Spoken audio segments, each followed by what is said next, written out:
que es 1933, compañeros. El comandante en este momento va a ser Hans Kund, justamente, es uno de los personajes claves de la historia, lamentablemente de forma negativa, no es héroe de guerra, hubiera sido interesante que fuera héroe de guerra, pero lamentablemente ha sido uno de los casos más dramáticos que ha sucedido en el caso de la guerra del Chaco. Están observando dos datos importantes que van a ser el ataque a Nanagua. Están viendo ahí un primer detalle, ataque a Nanagua, y si buscan en la listita de nombres ahí van a encontrar otro ataque a Nanagua, es decir, se ha hecho en dos ocasiones, el ataque a Nanagua. Entonces, en estos dos ataques hacia lo que va a ser Nanagua, lamentablemente lo que va a suceder es que Hans Kund va a desarrollar una estrategia militar que es de la siguiente forma: atacar de forma directa el fortín. ¿Qué significa esto? Atacar de forma directa significa mandar a los soldados bolivianos de forma frontal, y lamentablemente lo que va a suceder es esto, que lamentablemente las tropas paraguayas defienden los fortines y pues los soldados bolivianos son los que van a fallecer. El ataque de los alemanes, así para que tengan en cuenta este detalle, la estrategia de los alemanes en la Primera Guerra Mundial era el ataque de movimientos, la guerra de movimientos, era atacar con todo lo que tenías de forma frontal. Entonces, en este caso va a ser Hans Kund la misma situación, la misma estrategia militar, de tratar de atacar de forma frontal en una primera instancia, y son lamentablemente en algún caso derrotados y en otros les va a ir interesantemente. ¿A qué me refiero? Fíjense, hay dos fases, como les había dicho. La primera, 20 de enero de 1933, y la segunda, el 4 al 6 de julio de 1933 también. En el 20 de enero, la primera fase, Bolivia vence con bombardeo de artillería, aviación e infantería y 2.000 bajas del fortín paraguayo Nanagua. Aparentemente nos ha ido muy bien en ese primer punto, pero fíjense la segunda fase. Paraguay contraataca y recuperó el terreno. 200 bajas por el lado boliviano. No vamos a especificar los números de 2.000 a 200, no es en cuanto ganas o derrotas más personas o asesinas más personas en la guerra, el hecho es si has podido tomar territorios. Y lamentablemente Fortín Nanagua fue un desastre, incluso va a haber un momento en el cual se va a esconder información de Hans Kund al presidente Daniel Salamanca. ¿Qué quiere decir esto? Que lamentablemente lo que va a suceder es que en algún momento se va a saber todo lo que había escondido lo que había escondido Hans Kund a Daniel Salamanca. Entonces, al final de cuentas, va a ser cambiado Hans Kund por otro comandante que ya hemos mencionado, que es Enrique Peñaranda. Enrique Peñaranda va a ser el nuevo comandante, y Enrique Peñaranda va a desarrollar distintos tipos de estrategias que van a ser a partir del año 1933, 34, 35. Fíjense, 1934, solo estamos viendo lo más importante de la Guerra del Chaco, es extensísimo en realidad el tema. Ahí están observando ustedes dos detalles más sobresalientes de todo esto: la batalla de Cañada Stronger y el Corralito de Villamontes. Antes de pasar este tema, compañeros, yo sé que le han sacado capturita, pero en los apuntes, antes de pasar este tema, me estaba olvidando casi un detalle muy importante en el año 1933. Vamos a anotarnos la fecha. La fecha es 6 de octubre. Les vuelvo a repetir, 6 de octubre del año 1933 entonces. Vuelvo a repetirles nuevamente, 6 de octubre de 1933, antes de ver este tema del año 34, vamos al 33, y ese 6 de octubre se recuerda una de las leyendas más importantes de la historia boliviana dentro de lo que va a ser el colegio militar. Anótense ahí al ladito, 3 pasos al frente. 3 pasos al frente. ¿A qué se está refiriendo con 3 pasos al frente? Estamos mencionando que una película que ustedes ya seguramente muchos han visto. En realidad no solamente tiene que ver una película, sino que en la realidad ha sucedido que el ejército boliviano necesitaba formar el segundo ejército para marchar al Chaco en contra del ejército paraguayo. En el contexto de esto, llegan al colegio militar varios comandantes y les van a preguntar directamente a los cadetes del colegio militar si tienen la posibilidad, la idea, la voluntad de poder ir a servir a Bolivia en las tierras tan áridas de lo que va a ser el Chaco. La respuesta o la pregunta en este caso de los comandantes es: el que se digne ir al Chaco, 3 pasos al frente. Y justo toditos los cadetes de 1933, de esa gestión, toditos dan 3 pasos al frente. Otro detalle importante, interesante,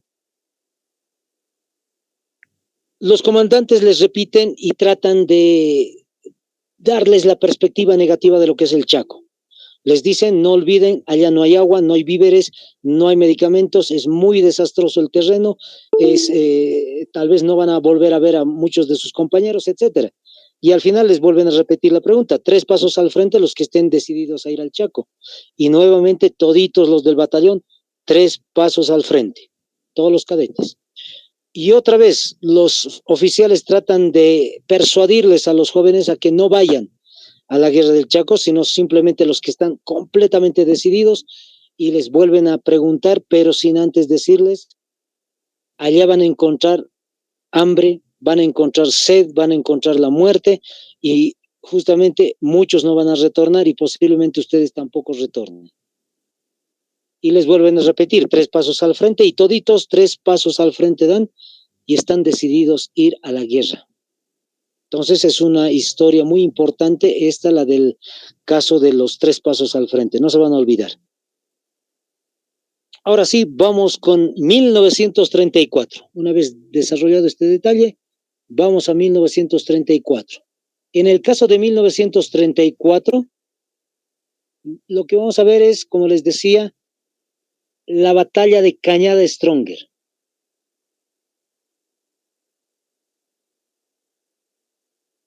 En el caso de la batalla de Cañada Stronger,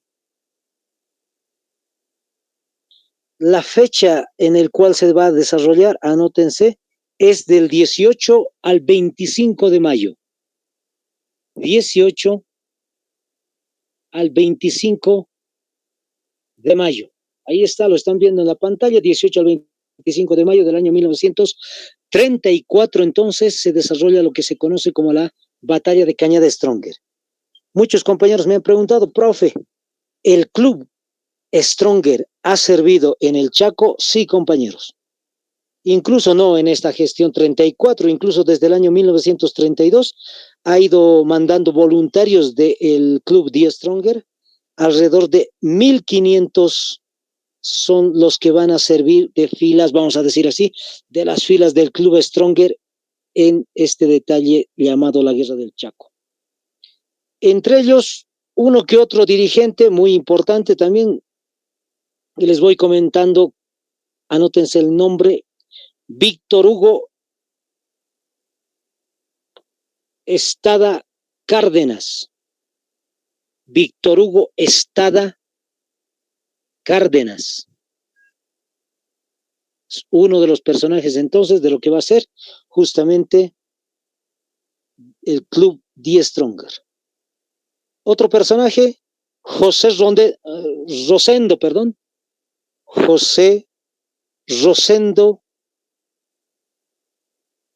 Bulain, tal como se escucha, B alta, la U, doble L, Bulain.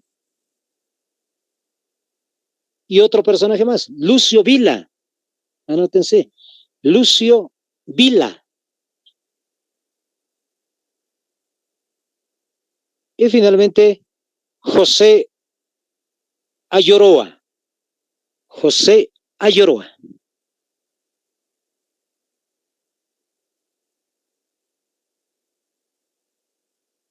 Ahí está. Entonces, entre algunos personajes más importantes de lo que va a ser el Club Die Stronger, que ha ido a servir a filas justamente de la guerra del Chaco. Ahora, tiene que ver un poco con el contexto también. Vamos mencionando algunos detalles específicos de la batalla de Cañada Stronger. En Cañada Stronger, en realidad, el lugar exacto es llamado Cañada Esperanza, ¿ya?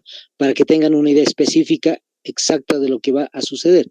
Cañada Stronger se llama el lugarcito.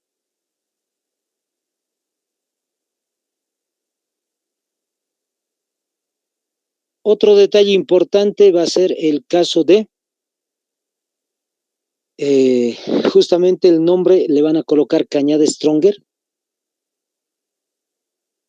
Y la situación es la siguiente. Como están observando la imagen, es más sencillo explicarles de esa manera.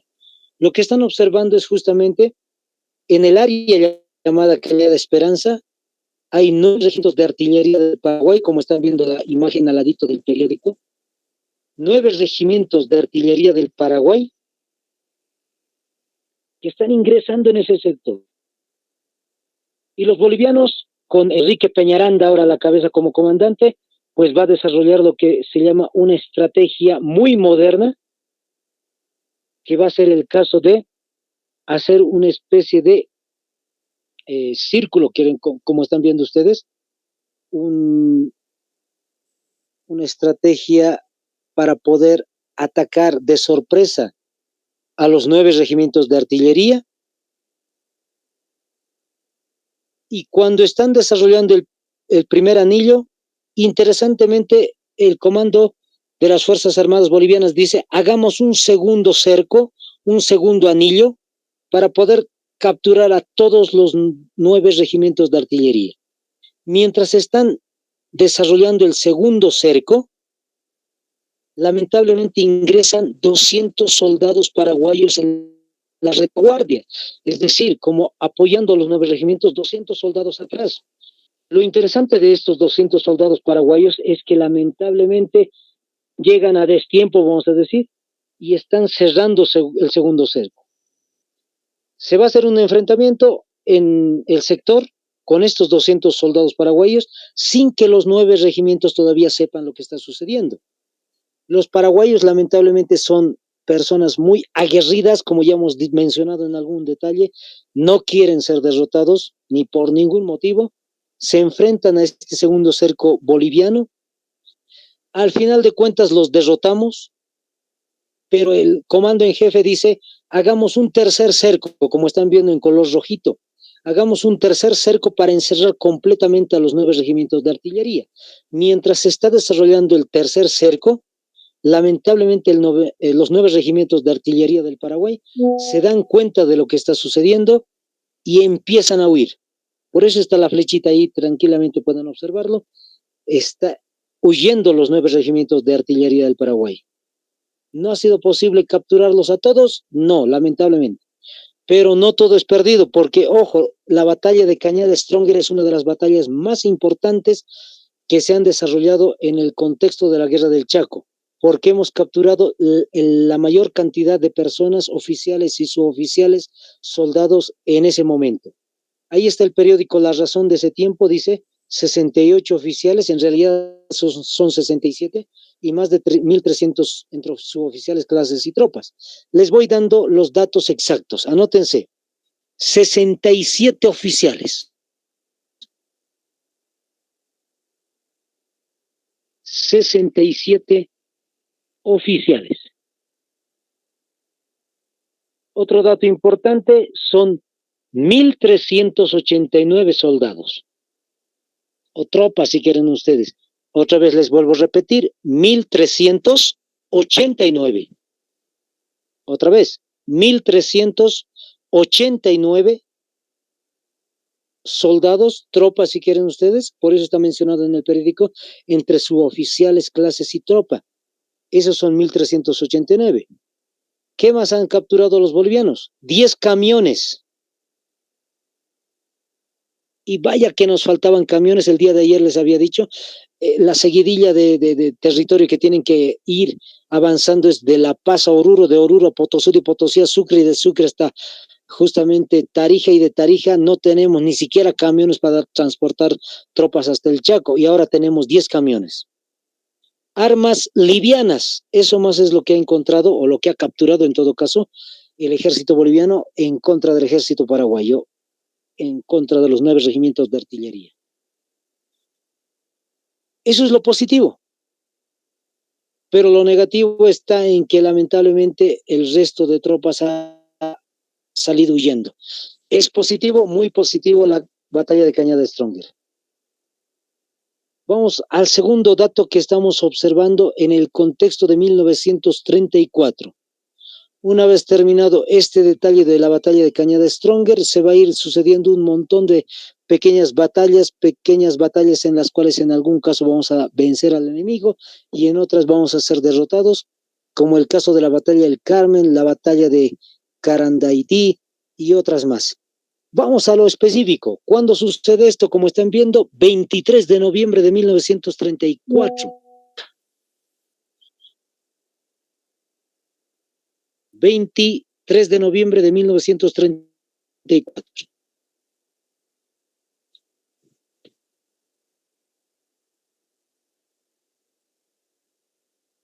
Ahora, para entender el contexto de lo que es la guerra, el corralito de Villamontes, hay que entender qué es lo que había sucedido, cuáles son los antecedentes al corralito de Villamontes.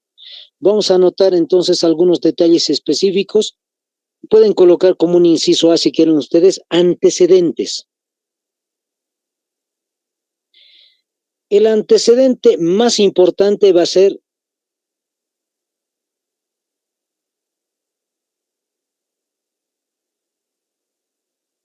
lamentablemente la falta de respeto, vamos a decir, por parte del comandante Enrique Peñaranda al presidente Daniel Salamanca. Y esta falta de respeto en realidad tiene que ver de un lado para el otro. Es decir, en otras palabras, en realidad lo que está sucediendo acá es que no se llevan bien, no se llevan nada bien entre Enrique Peñaranda y el presidente Daniel Salamanca. Y eso que incluso Daniel Salamanca es el personaje que le va a posesionar como comandante, pero más allá de eso, las situaciones en las cuales se han envuelto el caso de la guerra del Chaco, pues ha llegado a ser lamentable entre los dos personajes. ¿A qué me refiero? Un ejemplo bien básico. Daniel Salamanca le va a mandar una nota a Enrique Peñaranda, un telegrama diciendo cómo va avanzando la guerra del Chaco, allá en el Chaco. O sea, más o menos sorprendido, queriendo averiguar Daniel Salamanca qué es lo que está sucediendo en el Chaco. La respuesta de Enrique Peñaranda es muy, no sé si decirle soberbia o muy enfrentador al presidente Daniel Salamanca.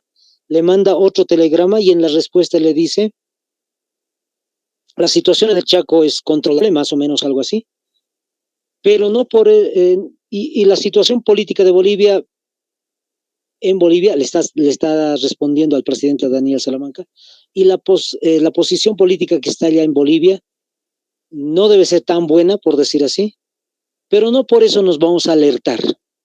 Fíjense la respuesta de Enrique Peñaranda al presidente Daniel Salamanca. En otras palabras, ¿qué le está diciendo? De forma indirecta le está diciendo, sabemos que hay problemas en el gobierno de Daniel Salamanca, pero no por eso nos vamos a alarmar. Daniel Salamanca tendría que entender que hay problemas en el Chaco, pero no tiene que alarmarse por eso. Más o menos va por ahí la respuesta de Enrique Peñaranda. Daniel Salamanca va a entender la respuesta perfectamente y al entender todo esto, pues, ¿qué es lo que va a suceder? Interesantemente, Daniel Salamanca va a viajar a Villamontes. Villamontes es territorio boliviano, es Tarija, compañeros, los que son de ahí ya conocen perfectamente.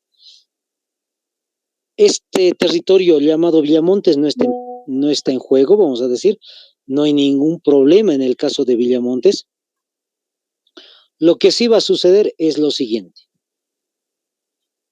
Daniel Salamanca llega hasta Villamontes, se entrevista junto al alto mando militar y Enrique Peñaranda, el comandante justamente, y la orden de Daniel Salamanca es la siguiente: destitución de Enrique Peñaranda, El nuevo comandante va a ser otra vez José Lanza. Hemos mencionado que José Lanza era ya comandante de las tropas bolivianas en el Chaco. Es el segundo comandante, hemos mencionado. Entonces, lo que Daniel Salamanca está diciendo es que Enrique Peñaranda deje de ser comandante y ese segundo comandante, que era José Luis Lanza, va a seguir siendo comandante o va a ser nuevamente comandante de las tropas bolivianas. Ahora, lo interesante de todo esto es lo siguiente. Daniel Salamanca, como es presidente de Bolivia, pues le han reservado una casita en Villamontes, una casita para el presidente, se lo han apartado. Ahí se va a descansar Daniel Salamanca. Y mientras esto está sucediendo, ahora sí, vamos a la fecha del detalle. Es un día antes del 23 de noviembre. El 22 de noviembre, Enrique Peñaranda está junto a su alto mando militar y también mucha tropa. ¿Cuál es el detalle importante, Jesús? ¿Cuál es el detalle importante? Enrique Peñaranda no quiere obedecer las órdenes de Daniel Salamanca. No va a ser destituido, por lo menos Enrique Peñaranda dice eso. Yo no voy a salir del cargo. Mucha tropa lo apoya. No quieren el cambio de Enrique Peñaranda. Pero hay dos personajes que van a sobresalir en todo esto. Anótense, el primer nombre se llama el coronel David Toro.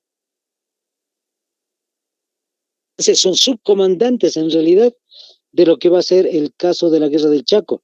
David Toro, que en algún momento, ustedes ya saben parte de la historia de Bolivia, David Toro en algún momento va a llegar a ser presidente de Bolivia.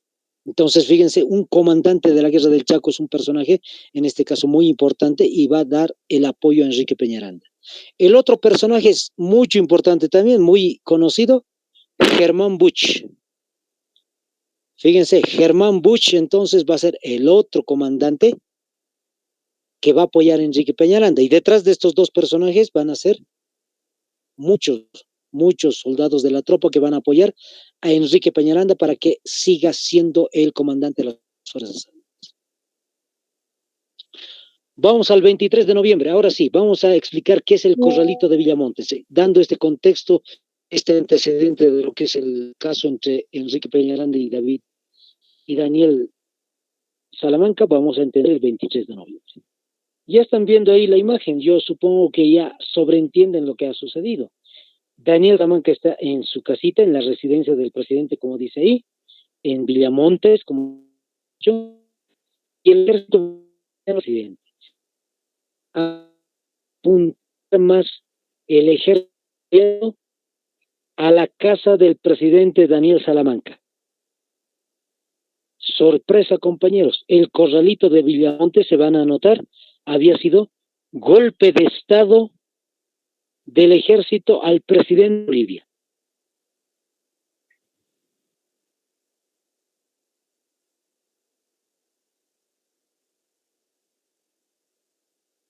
Eso había sido entonces el Corralito de Villamontes. Había sido golpe de Estado a Daniel Salamanca. Las tropas están apuntando con sus armas al presidente, a la casa del presidente de Daniel Salamanca. Este se despierta y lo primero que le van a pedir es pues su renuncia. Caso contrario, pues el ejército va a disparar.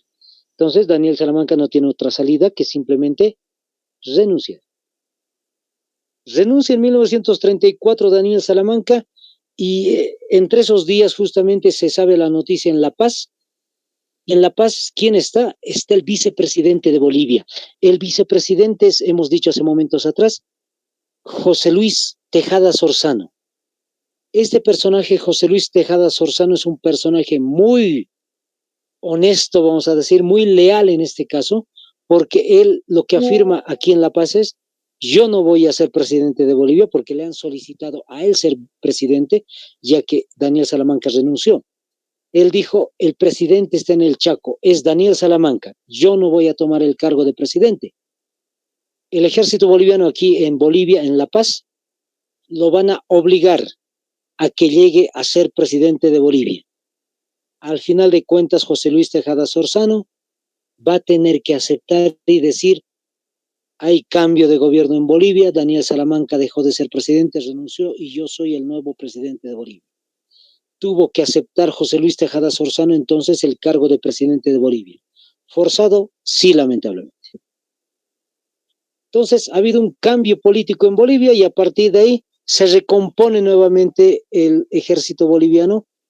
Esto pasó en noviembre, lamentablemente diciembre, enero, febrero va a ir continuando las luchas por parte del ejército boliviano. Fíjense, hay un dato muy importante que vamos a mencionar, que es el caso de la defensa de Villamontes.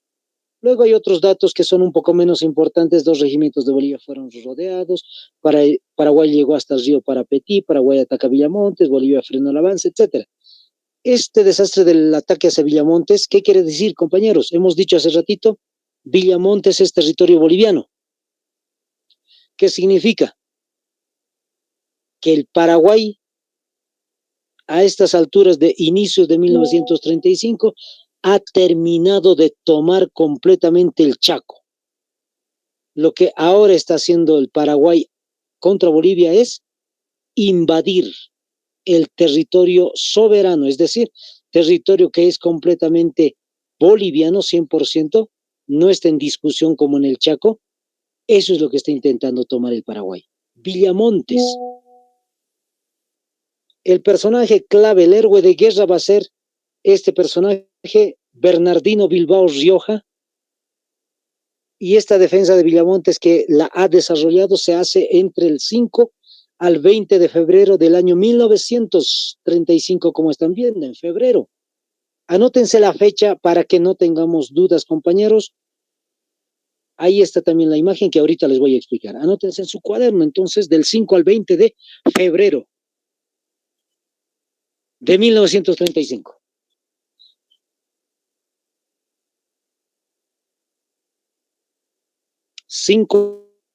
De febrero de 1935. Entonces, se ha desarrollado lo que se llama la defensa de Villamontes.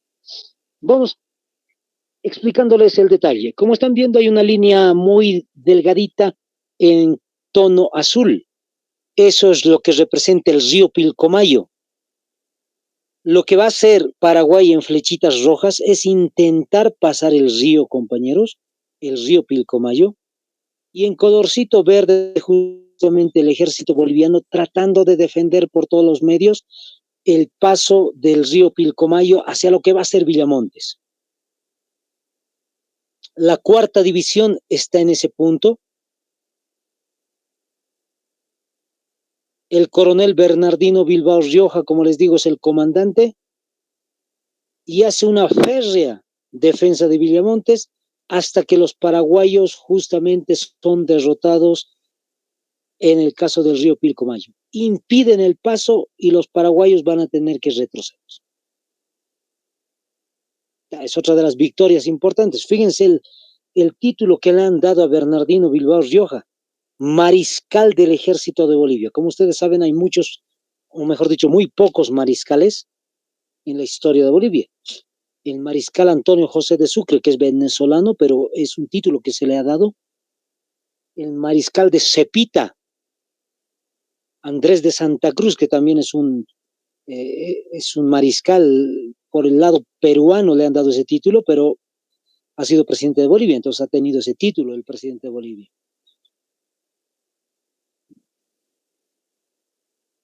Otra mariscal, ojo, es Juana Azurduy de Padilla.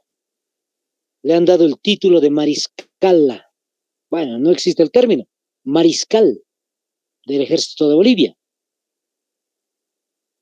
Y este personaje también, no sé si me olvidé de alguno por ahí, este personaje entonces, Bernardino Bilbao Rioja, también va a ser llevado al título de mariscal. Ahora, interesantemente, mientras se desarrolla la defensa de Villamontes en febrero, más adelante, en los meses siguientes, Paraguay va a intentar nuevamente la retoma de Villamontes, no lo va a conseguir, y al final de cuentas, en este contexto comienzan las negociaciones Paraguay-Bolivia, pero hay un mediador, Argentina. Argentina es el mediador entre los dos países, Paraguay y Bolivia, pero lamentablemente hay algo que Argentina tiene bajo la manga. Es aliado del Paraguay. Aparece como un país neutral, pero en realidad por debajo está apoyando a las negociaciones al lado paraguayo. Por eso es que en las negociaciones al final vamos a perder nosotros todo el Chaco y va a ser distribuido el Chaco en Chaco Boreal y Chaco Central. El Chaco Boreal va a ser justamente para el Paraguay y el Chaco Central se lo va a tomar pues la Argentina. Entonces hay intereses argentinos que tienen sobre el Chaco. ¿Por qué les menciono Argentina? Porque para este momento, 1935, en palabras de Carlos Mesa, historiador de Bolivia, ustedes ya lo conocen, Carlos Mesa decía, posiblemente 1935 es un año muy importante porque el ejército boliviano está formando el tercer ejército. El tercer ejército va a marchar hacia el Chaco y Paraguay tiene un ejército que está ya muy cansado. El tercer ejército boliviano pues puede derrotar fácilmente al ejército ya cansado del Paraguay y podríamos retornar a las fronteras de 1932-31 o incluso conseguir tal vez derrotar al Paraguay. Pero el mediador Argentina pues está discutiendo la posibilidad de las negociaciones y que Bolivia no ingrese con un tercer ejército. Es en ese contexto en el cual lamentablemente lo que va a suceder es la firma del tratado. Perdón, compañeros, pensé que lo tenía la imagen. Les voy a mencionar simplemente directamente los años. El año en el cual se va a tener que firmar el tratado, el protocolo sobre el caso de la paz, es justamente el 12 de junio de 1935. Anótense, compañeros, 12 junio del año 1935. El 12 de junio de 1935 hemos mencionado que es el fin de la guerra del Chaco, pues ahí se va a firmar una especie de protocolo, si quieren, un borrador de la paz entre los dos países, y el firmante pues va a ser el presidente José Luis Tejada Sorsa, el presidente que ya hemos mencionado, José Luis Tejada Sorsa. ¿Hay más negociaciones que se van a desarrollar después de 1935? Sí, pero la paz llegó en esa fecha y los dos ejércitos son desmovilizados, tanto el lado boliviano como el lado paraguayo, simplemente dejan de combatir en el terreno. Lamentablemente, José Luis Tejada Sorzano va a durar casi un añito más. 1936 va a ser el fin de su gobierno y el nuevo presidente comienza a hacer una seguidilla de militares. Anótense, va a ser David Toro el primer presidente. Posterior a David Toro va a haber otro presidente, este presidente David Toro, por si acaso, solo gobierna un año, 36, 37 nada más, un añito. El siguiente presidente es Germán Buch, anótense. El otro presidente después de David Toro va a ser Germán Buch, años 1937-39. Alrededor de 2 años, fíjense, 1937 a 1939 también va a ser alrededor de 2 añitos que va a ser presidente Germán Buch. En el contexto de Germán Buch, anótense, 21 de julio de 1938. 21 julio de 1938. Nuevamente les repito, 21 de julio del año 1938 se firma el Tratado de Paz y Amistad entre Paraguay y Bolivia. Tratado de Paz y Amistad entre Bolivia y Paraguay. Entonces, ahí termina definitivamente lo que va a ser la Guerra del Chaco. ¿Cuántos kilómetros cuadrados hemos perdido en la guerra del Chaco? Es decir, ¿cuánto es del Chaco que hemos perdido? 235.000 kilómetros cuadrados. Les vuelvo a repetir, 235.000 kilómetros cuadrados es lo que perdemos de superficie en el Chaco. 235.000 kilómetros cuadrados. Ahora, en palabras de Carlos Mesa también, parafraseando las palabras de Carlos Mesa decía, los militares bolivianos, en este caso Germán Busch, van a tener que firmar el tratado y lo van a hacer rápidamente. No va a haber una discusión de tiempo, de meses, de años para poder ver si va a ser aceptable por parte del ejército boliviano. Directamente Germán Busch va y firma el tratado. ¿Por qué hace esto? En palabras de Carlos Mesa dice, los militares que quieren pasar la página de la historia rápidamente. Hay muchas cosas negativas en la guerra del Chaco y pues los militares lo que quieren hacer es cerrar completamente esa herida, vamos a decir, en la historia de Bolivia y comenzar con otro programa, vamos a decir, para el caso boliviano. Entonces, esa es la idea, por lo menos la hipótesis de Carlos Mesa en el contexto de la historia de Bolivia. Listo, compañeros. Así termina el tratado con el Tratado de Paz y Amistad entre Paraguay y Bolivia.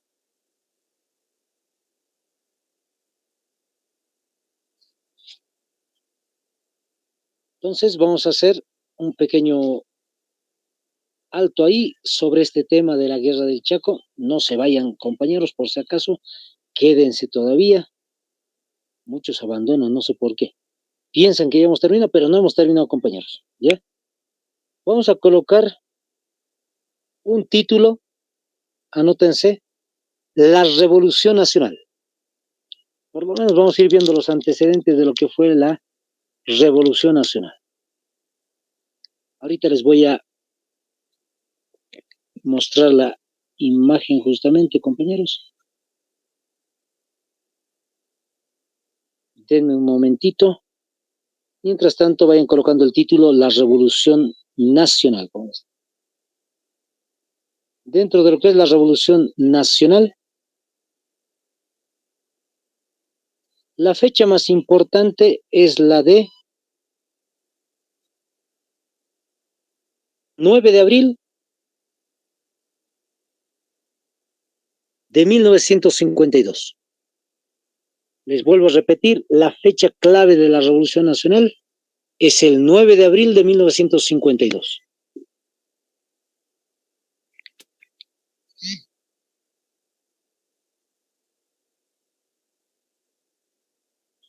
Ahora, en el caso del 9 de abril, interesantemente lo que vamos a ver es, a ver, vamos a ver un momentito la imagen, les voy a compartir, quiero compartirles la imagen. Les comento, no tiene que ver solamente con el 9 de abril, sino con unos días más. Ahí está, ahora sí les voy mostrando. Y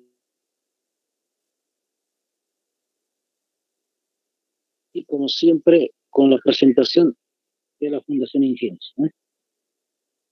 Entonces estamos en este tema, les había dicho, la historia de Bolivia, la Revolución Nacional. En el contexto de la Revolución Nacional, les decía, esta es la fecha clave, compañeros, 9 de abril de 1952. Si les desarrolló la Revolución del 52, 9 de abril. Pero como están viendo, ¿cuánto tiempo ha durado? 3 días. En realidad, toda la Revolución del 52 es 3 días, anótense. Entonces, ahí debajo, entre paréntesis, del 9 al 11 de abril de 1952. Son 3 días. Vamos a ver cada día qué es lo que ha ido sucediendo para que se desarrolle esto que llamamos la Revolución Nacional. Otro detalle importante que también hay que mencionar. ¿De qué día hasta qué día se ha desarrollado toda esta época llamada la Revolución Nacional? Vamos a anotar entre paréntesis también, debajo anoten otra fecha para que vayamos especificando el contexto entero de la revolución. 9 de abril del 52, nuevamente anoten, 9 abril 52, y un guioncito le van a colocar. Ese guión significa hasta. ¿Cuál es la fecha en la cual termina toda la revolución? 4 de noviembre, así anótense, 4 de noviembre del año 1964. 4 de noviembre del año 1964. 12 años de revolución nacional, chicos. Entonces, fíjense, uno es la fecha que les mencioné, solamente un día. Otra es 3 días de desarrollo de la revolución. Y esto que estamos viendo son justamente los años en los cuales se va a desarrollar el contexto de la revolución nacional. Antes de pasar a este tema, directamente les voy dando un poquito el contexto histórico de lo que va a suceder, el antecedente. Una vez que deja de ser presidente Germán Busch, Carlos Quintanilla, que es un militar, va a ser también presidente de Bolivia por un corto tiempo, 1939-40, apenas unos cuantos meses.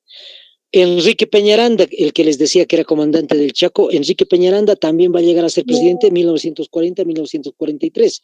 De todos los militares es el que más ha tenido tiempo de gobierno, 40-43. Posteriormente hay un personaje que va a sobresalir interesantemente. Todos estos militares han hecho muchas cosas positivas por Bolivia, algunas tal vez erróneas, como el caso del tratado, podemos decir, pero hay un personaje interesante. Anótense si es que desean incluso un antecedente muy importante. Gualberto Villarroel López, muy conocido. Gualberto Villarroel López. Gualberto Villarroel, cochabambino por si acaso. Vamos a anotar uno que otro detallito importante de este personaje. Desarrolla lo que es la eliminación de lo que es la encomienda, o en otras palabras, lo que se llama el pongueaje, compañeros. Eliminó ese tipo de trabajo, la encomienda, o llamado también hemos dicho, el pongueaje. ¿Qué significa esto? La servidumbre por parte de campesinos a los terratenientes o a lo que se llaman los patrones. Tenían que obedecerlos, a la fuerza tenían que obedecerlos, y eso se llama encomienda. Pero lo que hace Gualberto Villarreal es eliminar ese tipo de actos. Son libres. Otro detalle interesante, va a subir el sueldo a los del magisterio.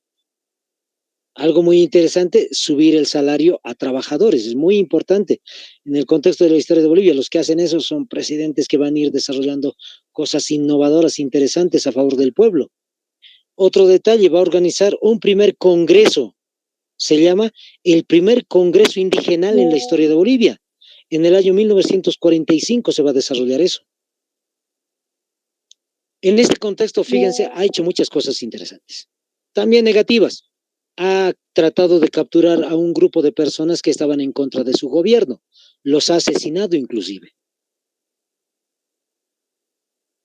Pero lo más negativo en el contexto de las cosas positivas que estaba haciendo por Bolivia era que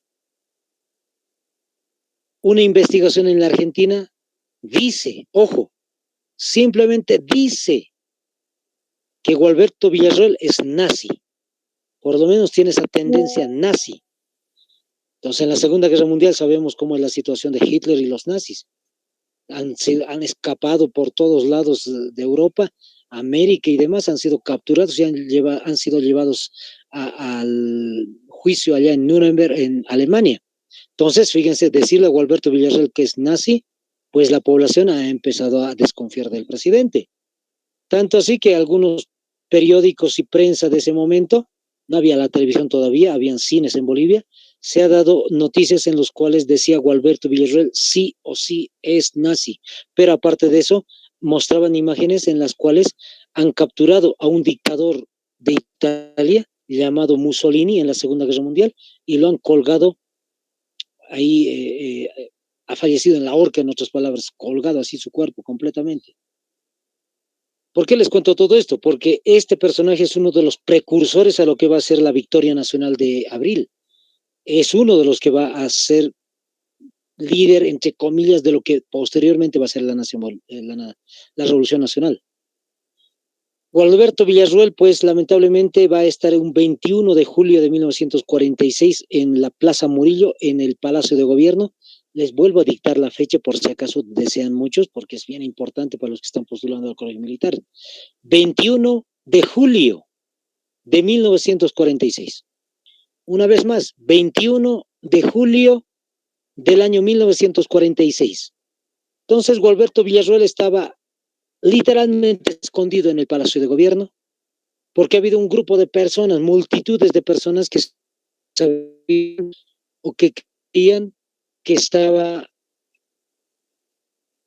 el presidente boliviano siendo un nazi. Entonces las personas los van haciendo protestas, marchas, huelgas, hasta el punto en el cual lamentablemente lo que va a suceder es llegar hasta el Palacio de Gobierno, hacer tipo de protestas y huelgas, marchas, y al final de cuentas, Gualberto Villarroel se va a esconder en su ropero. Una vez que se esconde en su ropero, pues lamentablemente va a haber personas que van a entrar al Palacio de Gobierno y le van a disparar, perdón, al ropero con ametralladora y va a fallecer de esa manera Gualberto Villarroel. Una vez que sucede esto, Gualberto Villarroel, lo que va a suceder es, como está desangrado, lamentablemente fallece, van a agarrar al cuerpo de Gualberto Villarroel, lo van a lanzar de uno de los palcos del Palacio de Gobierno hacia la calle, y ahí lo van a seguir pateando, lo van a seguir lastimando, pero ya está muerto el personaje, fíjense. Lo van a patear, lo van a arrastrar hasta la Plaza Murillo, que está al frente del Palacio de Gobierno, y en la Plaza Murillo, pues muerto el personaje, lo van a capturar, perdón, lo van a amarrar, vamos a decir así, con alambres y demás, y lo van a colgar en uno de los faroles de la Plaza Murillo. Lamentablemente, así, sin respeto al personaje que ya falleció, desnudo, así lo van a colgar en uno de los faroles de la Plaza Murillo. Pues fíjense, es un personaje muy interesante porque después se hacen investigaciones y demás y se encuentra que Gualberto Villarroel pues no había sido nazi. Todo es una mentira y al final de cuentas la población a la cual Gualberto Villarroel ha defendido tanto, lamentablemente su mismo pueblo lo asesinó. Cosas de la historia pasan, compañeros, pasan. Posteriormente el presidente va a ser Néstor Guillén Olmos, va a ser Tomás Monje Gutiérrez, personajes que no son tan conocidos, Enrique Erson Garayzabal, y finalmente el presidente de Bolivia en el contexto de lo que va a ser la Revolución Nacional es este personaje, sáquenle fotito, anoten su nombre, Mamerto Urriolagoitia Harriague. Es boliviano, por si acaso, que no les confunda sus apellidos, que son extranjeros, sus apellidos son extranjeros. Él va a ser presidente en 1949-1951. En el contexto de lo que va a ser 1949-51, va a haber elecciones en Bolivia. Y estas elecciones,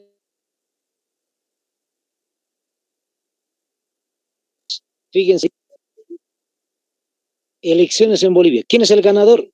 Ya es un personaje muy conocido para ustedes. Víctor Paz Estenssoro. El MNR ganó las elecciones en 1951 con el 42,9%. ¿Qué quiere decir? 43% de votos. Y todos los partidos políticos pues obedecen o respetan el primer lugar. Víctor Paz Estenssoro es el próximo presidente de Bolivia. El siguiente personaje que está candidateando, Gabriel González, Bernardino Bilbao Rioja y otros más. Entonces, fíjense, Víctor Paz Estenssoro es el presidente de Bolivia junto a Hernán Siles Suazo, que están viendo ahí la imagen. El día de mañana, compañeros, entonces vamos especificando algunos detalles más de lo que sucede en el contexto de la Revolución del 52. Espero que les haya picado, es decir, espero que les haya sido muy importante e interesante este tema, que mañana lo vamos a ir desarrollando. Bendiciones, compañeros. Buenas noches.